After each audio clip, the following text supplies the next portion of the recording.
When someone's making a phone call or someone snaps a photo, the back of the frame of the monitor, they'll walk up to, client monitor, take a photo and send it to someone.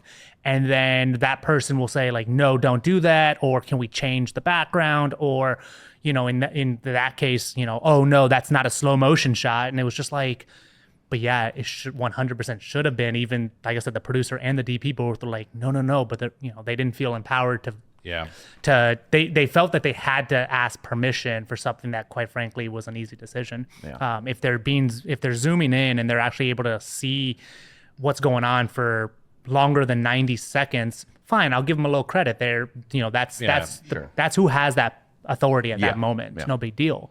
It just happens too often. Someone sends a text or a phone call, and it's just like, no, don't do that. It's like, you're not it changes here. Your whole day. And like, well, we just set up for an hour, so now we have to flip. Spend another hour setting up. So, but it does come from that COVID world. It does come from that. It's just. Well, I think, in addition to just the zooming and comfortability of that, I think it disempowered people to make decisions. Sure. Yeah. And it's just sort of coalesced the power at the top where it used to be a little more filtered down. Yeah. And, okay, no, you're this person, you're that person. I trust you. That's why we hired you. Yeah, we hired you as irony. A producer for a reason, right? Yeah. They're hiring the creatives to be creative for their creative eye and their creative look. Yeah. But then they take the creativity away. Yeah. Frustrating. It is. I can tell in your faces. It doesn't happen too often, but when it does, it hits you upside the head when it happens. Let's switch to something positive now. So maybe you do want to call it a client this time. What has been your favorite project you've worked on thus far? It doesn't have to be in the state of Florida. It could be anywhere. Definitely Tampa Bay related because that's where we're from. Yeah. What's yours? I'm torn between two. The campaign we did for Tampa International Parking, I was the DP on that, and that was just an awesome time. We had a good budget, a good crew. It was a great time. But then the cycling documentary that we're finishing up right now in post, that was a blast. Completely different, a little more run and gun, but just an amazing shoot overall, and it was great. I'm surprised you still like it after. I know. I do. You've been in post on it. I've been in the editing bay for 3 weeks on that, and these lights are a little bright.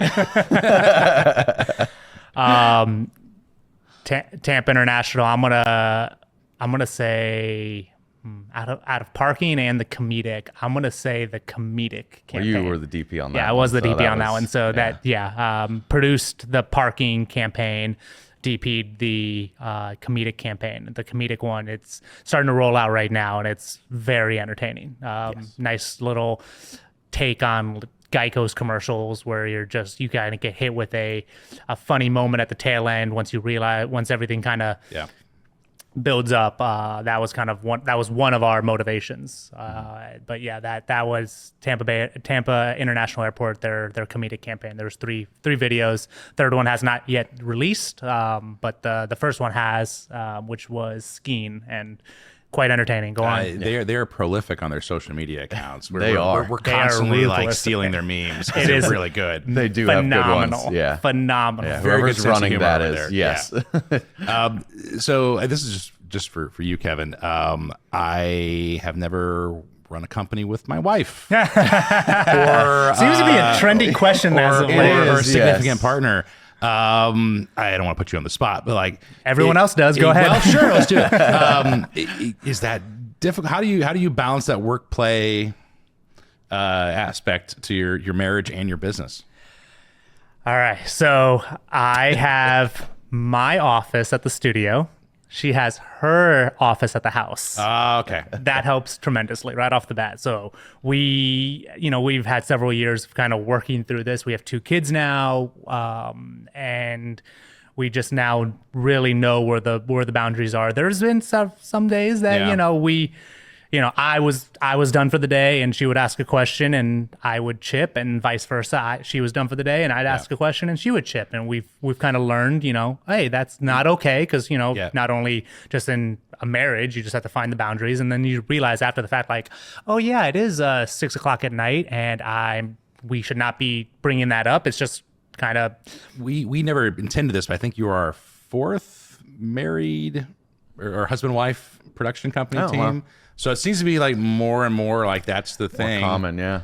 Yeah. Which is surprising to me. Yeah. I like going to work and coming home and having something different there, like Yeah. separate church and state. One of the biggest things that really helps us is the fact that we have distinctly different responsibilities within the company. Yeah. So there, of course, there's overlap. Don't get me wrong. I mean, our whole team, there's overlap. So there's no excluding her and I having overlap. She produces some jobs that I'll end up DPing.